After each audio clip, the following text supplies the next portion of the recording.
Greetings there, everyone. This is Jed Schlackman.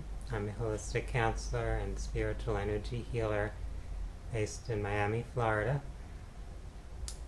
For this current video, I'll be speaking about the topic of metaphysical anatomy and healing trauma.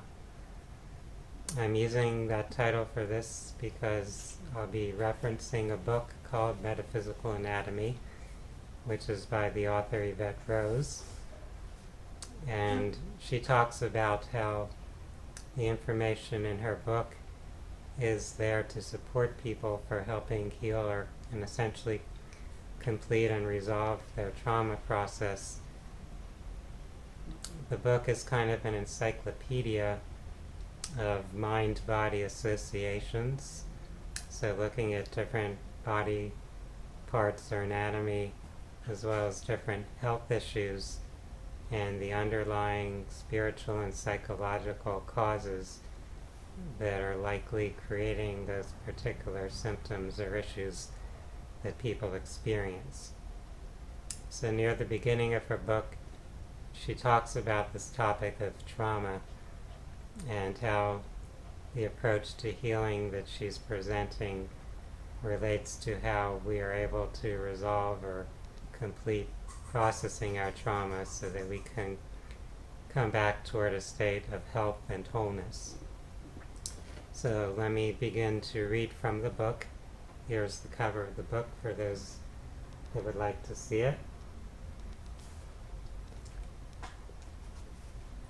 Understanding trauma and, quote, completing trauma. Metaphysical anatomy is a trauma-based personal development process. I believe that trauma, and this could include physical, emotional, or environmental, is the ultimate cause of most human problems. What makes metaphysical anatomy different than other trauma therapies is that in most cases I do not require the client to talk about or re-experience trauma in order to resolve it. In fact, a person can often resolve trauma easily through identifying its hidden benefit, known as secondary gain, without discussing the actual trauma and going into the details of it, which can often traumatize the client all over again. It is important to understand the significance of trauma and why unresolved trauma is significant to a person's well-being and emotional state. Trauma occurs when a person feels unsafe.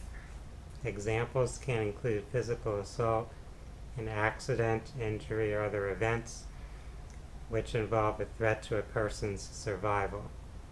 Witnessing harm to someone else, including seeing photos or videos, can also constitute trauma. The significance of trauma lies in the fact that it has such a powerful role in changing lives.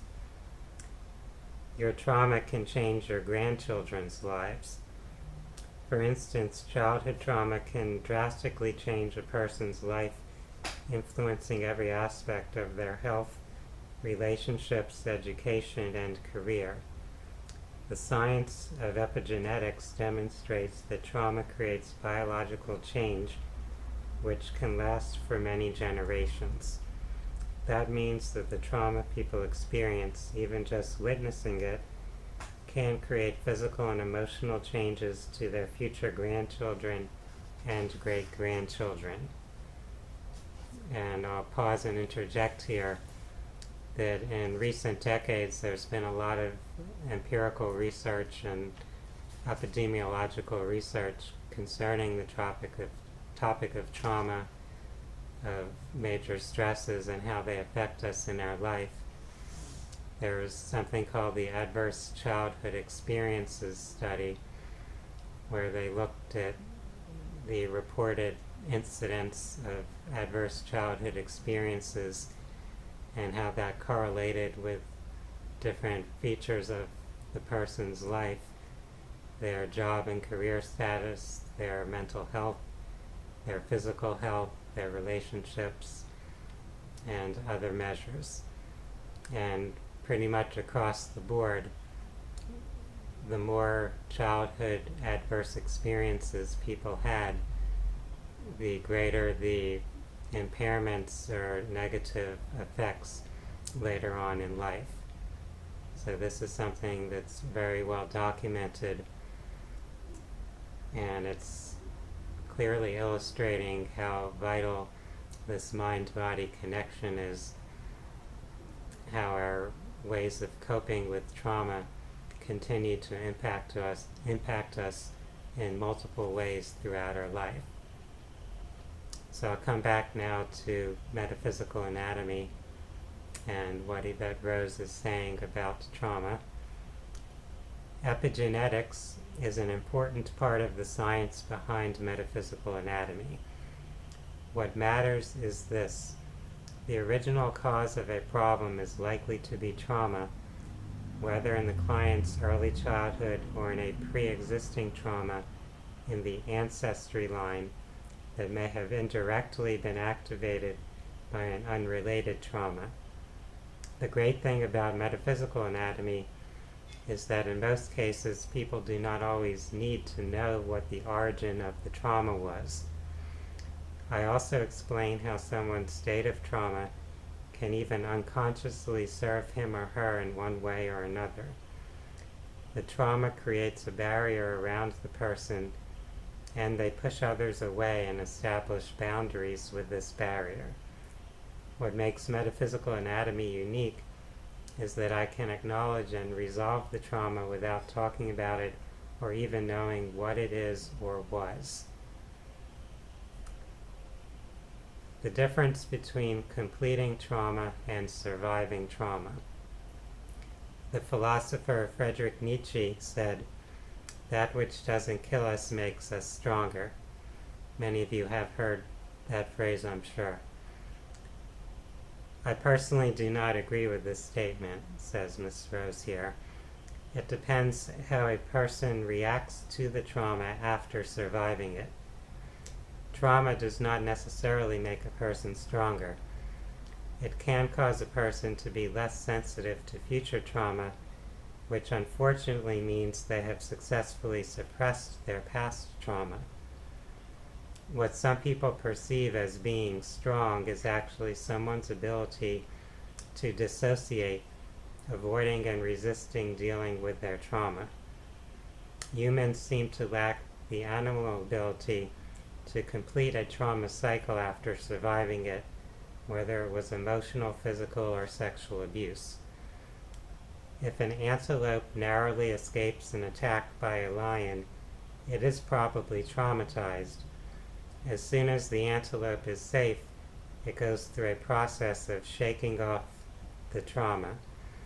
The shaking may resemble the physical action and movement that help the antelope to survive the threat and pending trauma, such as running, as if the animal is completing the act of survival. After a few minutes, it is as if nothing had happened. The process is called completing trauma. So after a few minutes, it has released the trauma and it runs away healthy and free from trauma. It starts grazing again as if nothing had happened. So that is what we would call completing trauma here. According to Dr. Robert C. Scare, this process of completing trauma is a way of discharging retained autonomic nervous system energy. According to Scare's research, humans lack the ability to discharge this autonomic nervous energy. The human physically survives the trauma, however, never completes the trauma. The traumatic experience may be imprinted and stored in the brain. There is suppressed adrenaline in the body, and the muscles are still tensed as if though the body still wants to protect itself from a possible threat. This behavior surfaces as tension and rigidity. This is why past trauma can create so many long-term symptoms in humans. When a human survives trauma, there is no release of this nervous energy, and the person keeps carrying that trauma for the rest of their life.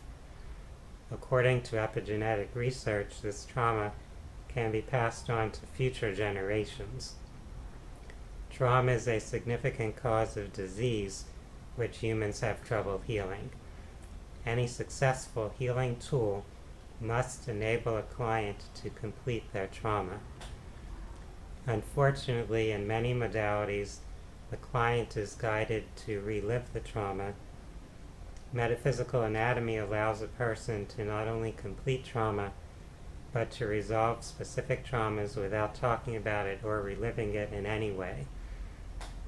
In a moment of trauma, you will find a way to be and feel safe. This may include reaching out to someone for safety or taking comfort in the numbness or freeze instinct. Every time you experience a similar trauma, you may revert back to the state of mind and gut instinct that kept you safe initially. This can have a long-term effect of allowing you to dissociate from many areas in your life. Becoming numb or feeling paralyzed once served you in a positive way. However, the positive survival tactic has negative consequences.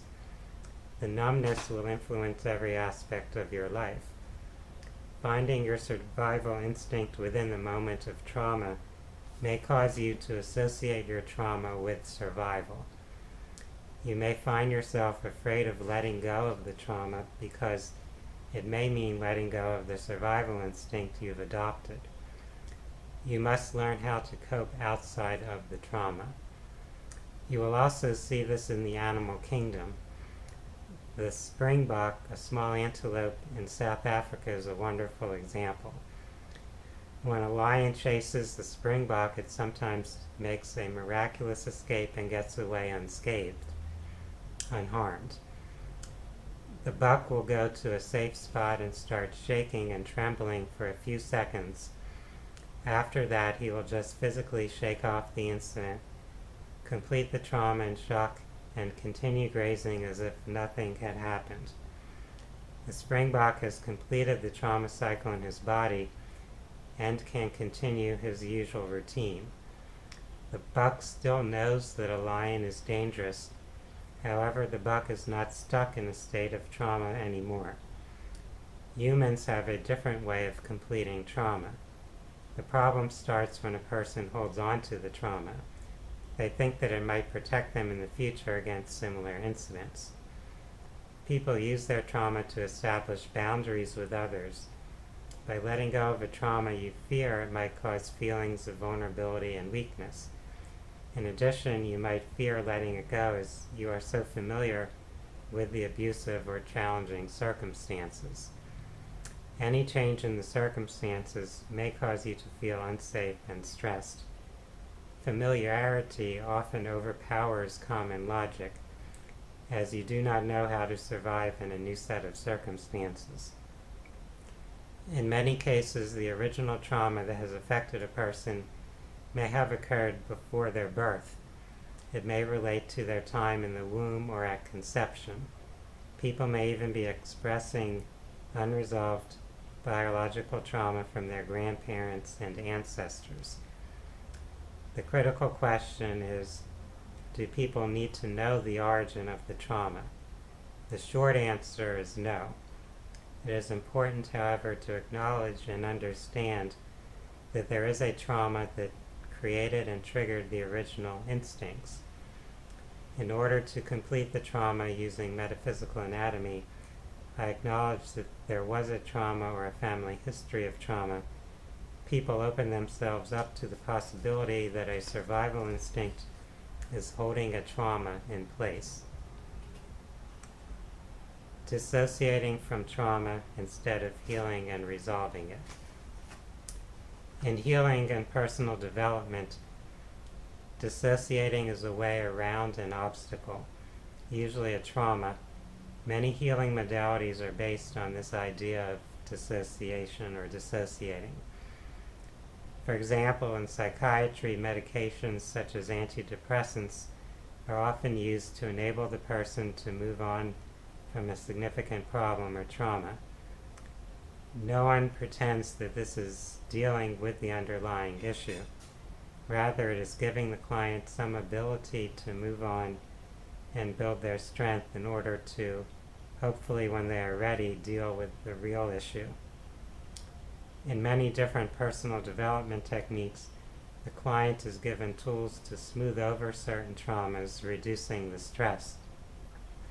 Often the client will be taught to bypass the trauma or stressful situations.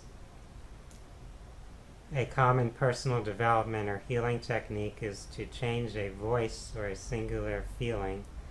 This can make the person think or feel differently about a subject. This is an excellent example of a bypassing trauma and dissociating from it. It is generally a fast way to make the person think that they have healed. Nevertheless, all they have done is changed a thought or singular feeling. This singular feeling could actually be connected to many hundreds of similar feelings that was caused by one traumatic event. So by healing one singular feeling doesn't mean that you actually healed the core cause of it, which is often much deeper and bigger than just a feeling. It's due to womb trauma, stress in your life, epigenetics, or an actual event that triggered a predisposition, emotional state of trauma that is hidden in your genetic programming, medical condition, or negative emotional state. Imagine the voices, thoughts, or feelings as a neural highway in the brain. Changing just one aspect to this belief or feeling is exactly like building a side road on the highway. You have cleared a path around the obstacle, but you have not cleared the obstacle itself. Therefore, it is possible to try to heal trauma by working on these points, but you can never heal the actual starting point of the trauma. It's physically impossible because it's the wrong tool for the job, like building a house from paint instead of wood or bricks. The original symptoms always return. It may take years, but it will happen the next time something happens to trigger or activate the underlying unresolved trauma. The benefit of a dissociative state. Dissociating can be wonderful, and it is not our intention to criticize any therapy. The biggest benefit of bypassing trauma is that it can be created extremely quickly and can be vital in an urgent situation. It can save a person's life, especially if there is no time or ability to deal with trauma effectively. The problem with dissociating or bypassing. As the above discussion indicates, a dissociative state is rarely permanent.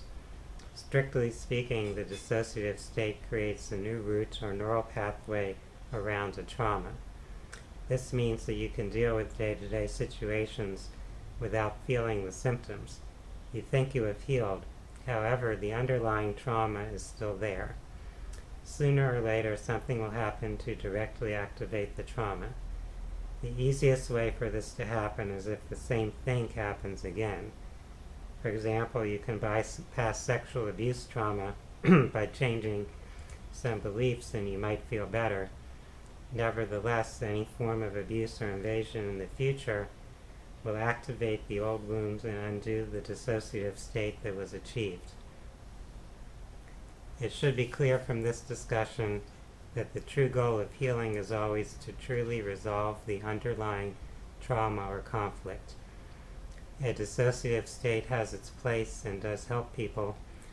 The problem really arises when the client, or especially the practitioner, confuses a dissociative state with a healing. Unfortunately, most therapists make this confusion every day. As a result, you may think you have moved on from a certain issue or problem. Unfortunately, you have not been warned about what will happen if an old trauma gets reactivated. The real problem is not the dissociative state, but the lack of understanding. When the old trauma is reactivated, it can lead to feeling overwhelmed by past pain. The thoughts of, haven't I already worked on this, begin to resurface. This magnifies any depression and anxiety and in rare cases can lead to suicidal thoughts simply because you feel the healing doesn't work when in fact you acquired a dissociative state. Survival instincts. Survival instincts are behavior patterns that keep people alive. What makes an instinct become a survival instinct is that it directly and immediately leads to a person's survival. Survival instincts are also called animal instincts because they relate to base animal responses, something that all animals, or at least all vertebrates, share. The most basic of brain function in, say, a fish would make the connection between the survival instinct and the act of survival and reaching safety. For this to occur, the survival must be immediate. The best known example is the fight or flight, freezing, numbness, and hiding responses. Dissociating from trauma. This is a very common pattern for most people. When you experience a trauma that was unpleasant, painful, or disgusting, you often dissociate from it. This may create a sensation as if the trauma never happened or that it no longer affects you. The trauma is suppressed, leaving confusion and debilitating symptoms behind. I notice that clients will often say that they see themselves in a still picture at the time of the trauma or injury. That is because they have dissociated from the incident. They've shifted their awareness elsewhere in an attempt to escape the reality. Other clients will describe incidents that were unpleasant as if they were seeing the entire story unfold on a TV screen. It can range from having vague flashbacks or complete amnesia of past incidents, which is also known as dissociating. Most people dissociate when they experience stress, vulnerability, and horror and are unable to escape their circumstances. The more you have dissociated from reality, the harder it is to get in touch with your emotions and to know who you truly are. It is possible to never fully understand reality if you spend the majority of your life trying to avoid and dissociate from past trauma in present life. When an unresolved trauma comes up during a session, you may have signs of selective hearing. Selective hearing is when you can't hear everything that a practitioner is saying. Instead, you find yourself focusing on hearing only selective words in an attempt to avoid hearing the truth. You may begin to feel numb, experience blurred vision, and feel restless. You may even physically twitch, finding yourself unable to sit comfortably, even getting agitated or aggressive toward the practitioner. When a trauma is unresolved, it means that you have suppressed an incident that was traumatic and significant. When a person suppresses a trauma, it will surface in different ways until they have completed the trauma cycle. Once the trauma cycle is complete, the memory of the trauma becomes like a foreign, distant memory. So I'd like to comment on a few of these issues that have been brought up here in metaphysical anatomy. One is the topic of epigenetics and carrying the memory of ancestral trauma. The ancestral trauma is something that a person normally wouldn't be able to consciously remember. However, in some altered states of consciousness, they might be able to access memories of their ancestors. So I've seen this happen in meditative states and under hypnosis, where a person can access memories from other lifetimes. That includes ancestral lifetimes, as well as lifetimes that are perhaps other incarnations or streams from their own soul. So other incarnations of that person's soul could also be affecting what's happening in their present life. So traumas from those other incarnations may also be brought up or re-experienced, may also be arising for the purpose of completion, completing that cycle that metaphysical anatomy is discussing. Now, the author in the book says that in a basic sense, you don't have to relive the memory or experience of the trauma in order to complete the cycle or release it. And that's something I would only partially agree with. We have different levels to our being. We have our physical body, we have different layers to our energy, we have our emotions, we have our thoughts and our belief systems. So often the trauma is kind of stuck on a physical level, so we haven't released that nervous system energy that's still looking for an expression or outlet. So if we're able to energetically and physiologically release that trauma energy, then we can, in that sense, complete the cycle. However, often the trauma experience is connected to particular beliefs or ideas, ways of thinking about life and reality that actually, in a sense, caused that experience to be traumatic for the person. The person didn't have an understanding of themselves and their existence that at that time enabled or facilitated handling that situation or circumstance. And that's, in a sense, why it was so overwhelming or traumatic.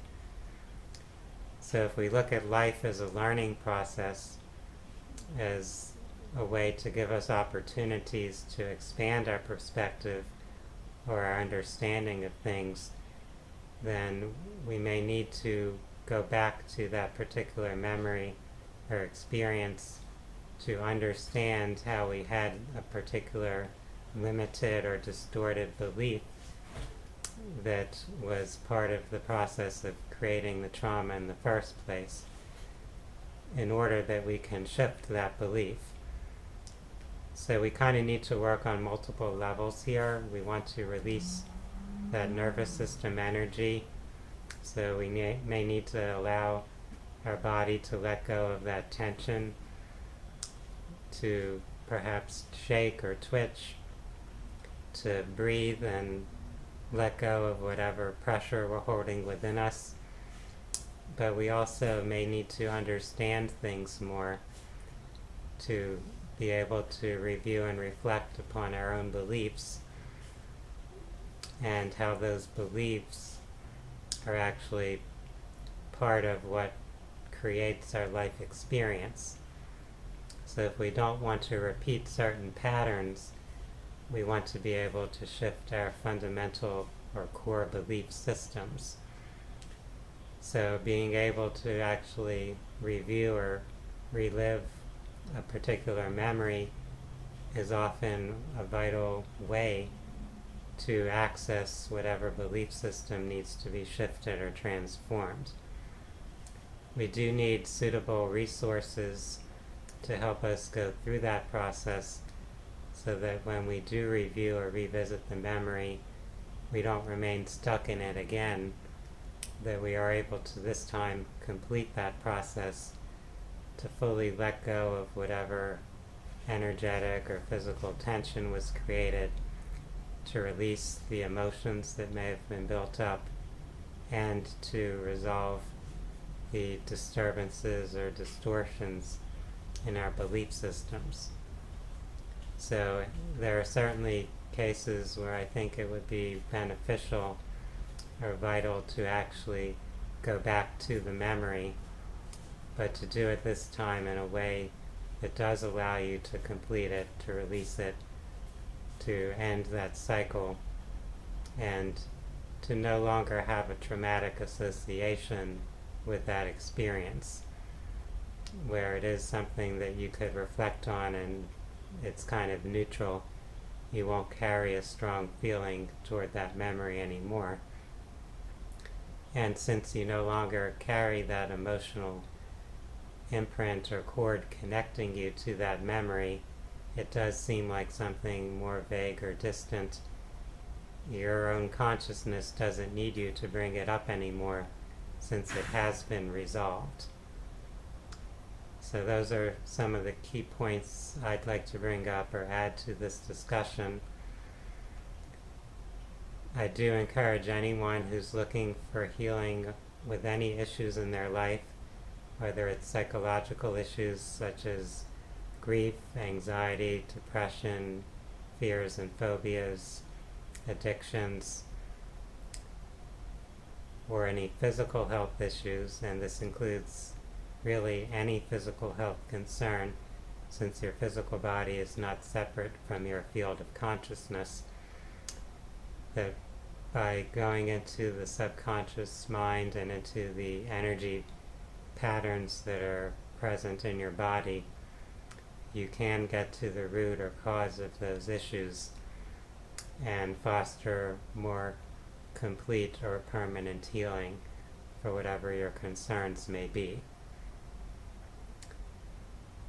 Yvette Rose talks about completion with trauma, and there's another author who you may want to check out who has based her work in part on her studies of metaphysical anatomy and other aspects of healing, and that's the author Teal Swan, who's developed her own completion process to help people heal from various issues in their lives.